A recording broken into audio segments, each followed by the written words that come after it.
Hi friends! நாங்க வீட்டுக்கு வர வழியில பார்த்தீங்கன்னா, சூப்பரா சட்டி பானைலாம் வித்துட்டு இருந்தாங்களா, எனக்கு ரொம்ப வருஷமா ஆசை.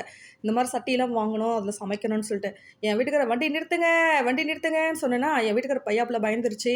என்னன்னு கேட்டாரா, எனக்கு இந்த மாரி சட்டி வேணும்னு கேட்டேன். "உனக்கு ஹேண்டில் பண்ணவே தெரியாது, வேண்டாம்" அப்படின்னாரு. அதெல்லாம் முடியாது, எனக்கு வாங்கி தந்தே தான் ஆகணும். அதில புளிக்குழம்பு வச்சா நல்லாயிருக்கும், மீன் குழம்பு வச்சா நல்லாயிருக்கும், பருப்பு குழம்பு நல்லாயிருக்கும்னு சொல்லி கேட்டு அடம் புடிச்சு வாங்கிட்டேங்க. ரூ. 250 சொன்னாங்க அந்த அம்மா.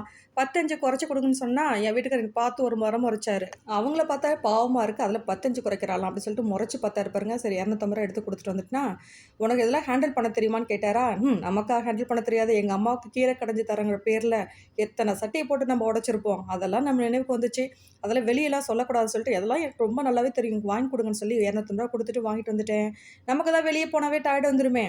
அப்படியே ஹோட்டலுக்கு போனோம். அஸ்வின் போனோம். போய் டிஃபன் நைட் டின்னர் முடிச்சுட்டு, அப்படியே ஃபில்டர் காஃபி சொல்லி, அதில சூப்பரா ஒண்ணு குடிச்சிட்டு வந்தோம். ஆனா எங்க போனாலும் நம்ம தான் காஃபி ஆத்தணும். வெளிய போனா கூடமா, என்ன ஒரு சோதனை.